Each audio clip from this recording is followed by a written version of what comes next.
इज्जत के साथ इनसे कहना चाहूँगा कि वो अगर इनको काबिलियत नहीं है, नॉलेज नहीं है पॉपुलेशन और डेमोग्राफी के बारे में, तो इनको चाहिए कि जो विद्वान लोग हैं उनसे बैठकर बात कर थोड़ा ज्ञान हासिल कर लें।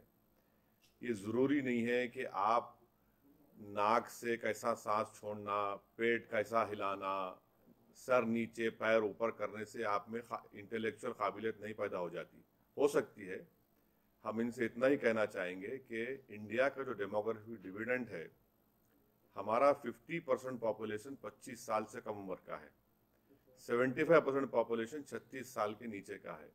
तो हम ये बाबा लोग से पूछना चाह रहे कि आप तो मोदी मोदी हर हर मोदी किए थे, कितने उन नौजवानों को आपने नौकरी दिया 5 साल में, बता दीजिए।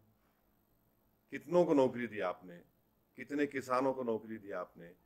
और ये जो पॉपुलेशन डिविडेंड हमारे पास है, ये 2030 तक रहने वाला है, और सारी दुनिया इस dividend per, population dividend per rush कर रही है, हसद कर रही है कि भाई इतना यंग कंट्री है।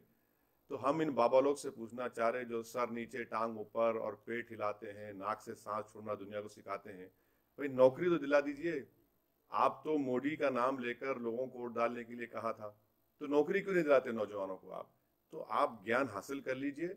और 2 बच्चों की बात करने वालों मैं पूछना चाह रहा हूँ इन बाबा लोगों से कि जो इलेक्शन एफिडेविट में लिखते हैं कि मेरी बीवी है और मेरे साथ दिल्ली में नहीं है, इनको रखवाइए ना, इन लोगों को, उनकी बीवियों को भिजाइए। उनकी पत्नियों के लिए बात नहीं करेंगे बाबा लोग? ये क्यों उनकी पत्नी दूर रहे, दिल्ली से दूर रहे, वो आके साथ रहे।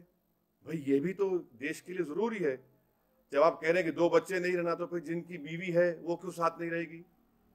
अबैंडन्ड है वो बेचारी, हर करवा चौथ को रोजा रखती है। ये बाबा लोगों को उनका ख्याल रखना चाहिए, वैसे भाभीयों का भी।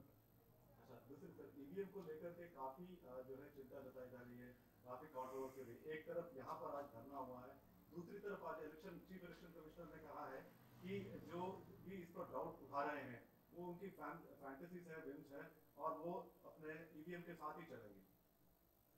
देखिए, सबसे पहली बात तो ये है कि कांग्रेस पार्टी ने जो आज धरना दिया, मैं धरने के बिल्कुल खिलाफ नहीं हूँ, डेमोक्रेटिक राइट है हर एक को धरना देने का, प्रोटेस्ट करने का। आपने जिस तरह का कार्टून उतारा है, जिसमें आपने एक महिला को दिखाया है कि उसके कपड़े उतारे जा रहे हैं, और आप उसमें हमारी, मेरी और केसीआर चीफ मिनिस्टर की तस्वीर लगा दी है। मैं कांग्रेस के लोगों से पूछना चाह रहा हूँ कि अगर कोई कार्टून सोनिया गांधी का, प्रियंका गांधी का और राहुल गांधी का डाल दें, कैसा लगेगा उनको? जिस्म में आग लग जाएगी आपके। तो याद रखिए, अगर आप इस तरह कार्टून कर रहे हैं कि अगर कल कोई, मैं तो नहीं करूंगा, मैं बड़ी इज्जत करता हूं सोनिया गांधी की और करता रहूंगा, अगर कल तुम्हारे श्री 50 ईयर ओल्ड राहुल गांधी के बारे में और तुम्हारे नए जनरल सेक्रेटरी की फोटो लगाकर कोई कार्टून उतार दे, और ये, मैं तो कोई हिंदू माइथोलॉजी का एक्सपर्ट तो नहीं हूँ, महाभारत का, रामायण का, मगर मुझे मालूम कैसे कई वाकयात हैं, और अगर ऐसा कर देते हैं तो क्या करोगे तुम? अगर तुम्हारी नई जनरल सेक्रेटरी की फोटो लगाकर, तुम्हारे प्रेसिडेंट की फोटो लगाकर कोई कार्टून डाल दे, तो तुम तो पानी भी नहीं पी पाओगे। तो हम उनसे कह रहे हैं कि भैया, आप तो तेलंगाना में, आप तेलंगाना की आवाम ने आपको बुरी तरह हराया। यहाँ का महाभारत तो आप हार चुके हैं। यहाँ की आवाम ने कहा कि आप तो कौरवा से बदतर हैं, तो आप इस तरह का कार्टून बनाते हैं। हम इनसे कह रहे हैं कि भाई, आदाब के दायरे में रहिए, क्रिटिसाइज जरूर करिए, प्रोटेस्ट करिए, मगर इसका यह मतलब नहीं है कि किसी एक खातून की, औरत की कपड़े उतारे जा रहे हैं और आप असदुद्दीन ओवैसी की फोटो डाल रहे हैं वहां पर। थोड़ी देर के लिए सोचो, कांग्रेस बता रहा हूं, थोड़ी देर के सोचो कि वो तुम्हारी बीवी है, वो तुम्हारी माँ है, वो तुम्हारी बहन, अच्छा लगेगा तुमको? तो आप पॉलिटिकल प्रोटेस्ट करिए। इसीलिए कांग्रेस की इन बेवकूफियों की वजह से मोदी को फायदा पहुंचता है। तो वो इनकी मेच्योरिटी है, इनकी बेवकूफी है, और वो करते जा रहे हैं। तो अब इनको कौन सिखाएगा? तेलंगाना के अवाम ने तो कर दिया है। अब आप देखेंगे पार्लियामेंट इलेक्शन में भी तेलंगाना में 17-0 का रिजल्ट आने वाला है। भाई, आप तो चंद्रबाबू नायडू की साइकिल पर बैठ गए, वो साइकिल जिसकी हवा हमने उतार दी, वो साइकिल जिसका एक पैडल मारते हैं तो उसका चेन उतर जाता है। तो अब ऐसे कार्टून बनाना ठीक नहीं है। आपको डेमोक्रेसी भरोसा नहीं है, आप करिए, प्रोटेस्ट करिए, मगर ये बोलना, अच्छा अगर वोटर लिस्ट में नाम रह जाते आपकी और बदतरीन शिकस्त होती। 44% वोट टीआरएस हासिल किया, मजाक नहीं है ये। हम 7 सीट खड़े होकर 2% के ऊपर वोट हासिल किए, तो भाई 2/3 के ऊपर आप सीट जीत गए। अरे भाई तुम में क्या गलती है, तुम में क्या कमजोरी है?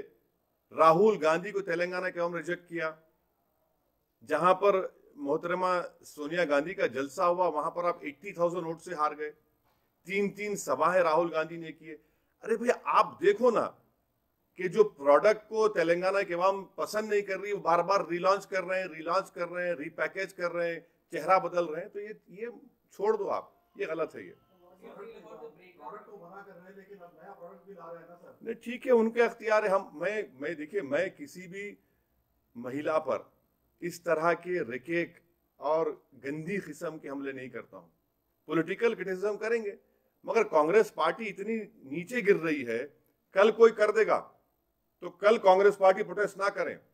हम अगर कल कोई कर देगा राहुल गांधी की फोटो लगाकर या फिर उनके नए जनरल सेक्रेटरी फोटो लगाकर कोई प्रोटेस्ट का कार्टून उतार देगा, तो आप तैयार हो जाइए। आज आप इस तरह की गलत हरकत कर रहे हैं, आप पॉलिटिकल जो क्रिटिसिज्म की बाउंड्रीज है उसको क्रॉस कर रहे हैं। ठीक है, कोई एतराज नहीं है, आप तैयार हो जाइए। जब हमारा भाषण होगा हम बताएंगे इसके बारे में, कार्टून को कैसा कार्टून करते हैं।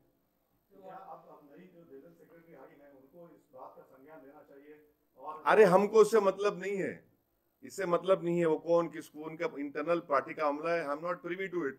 वो जो करते हैं करें, मगर भाई आप पॉलिटिकल बाउंड्रीज जो क्रॉस मत, आप क्रॉस करेंगे तो फिर आप डोर ओपन कर रहे हैं, फिर तो सबको करना पड़ेगा। फिर उस वक्त आप चीख मत मारिए, रोइए मत छोटे बच्चे की तरह के मम्मी मम्मी मुझे ऐसा हुआ है, ऐसा मत बोलिए। फिर आप जब See, I don't want to comment on what one party does. It is their internal matter. Let them do it. EVM का सर, ईवीएम को लेकर जिस प्रकार से परसों हैकाथॉन हुआ था और जो कंट्रोवर्सी हो रही थी, तो क्या आप ईवीएम को लेकर ही चलेंगे, आप सपोर्ट करेंगे? मैं दो चीजें बताना चाह रहा हूं कि मेरा इलेक्शन कमीशन से मुतालबा है कि 100% वीवीपैट होना चाहिए। सिर्फ रैंडमली 5% नहीं, बल्कि आप जहां भी काउंटिंग होगी 100% वीवीपैट कर दीजिए। Y50 100% कर दीजिए, मैच करिए। क्योंकि तेलंगाना के काउंटिंग के दिन कई पोलिंग बूथ पर हैदराबाद पार्लियामेंट कॉन्स्टिट्यूंसी में ईवीएम्स खराब हो गई थी। तो जितने पॉलिटिकल पार्टीज एग्री होके बोले ठीक है आप वीवीपैट पे काउंट करिए, तो हम कह रहे हैं कि 100% वीवीपैट कर दीजिए, उसमें कोई किसी को तनकीद नहीं होगी। और उसमें जो माइक्रोचिप जो बना रहे हैं वो इंडिया मैन्युफैक्चर करिए ना आप, क्यों यूएस से बनती है वो या बाहर बनती है, आप बना लीजिए, तो किस्सा खत्म हो जाएगा। दो चीजों पे इलेक्शन कमीशन हम उम्मीद करते हैं कि वो वीवीपैट को 100% कर दें, क्योंकि हर पोलिंग बूथ पर वीवीपैट है तो काउंटिंग में फर्क नहीं पड़ेगा, ज्यादा वो हो जाएगा।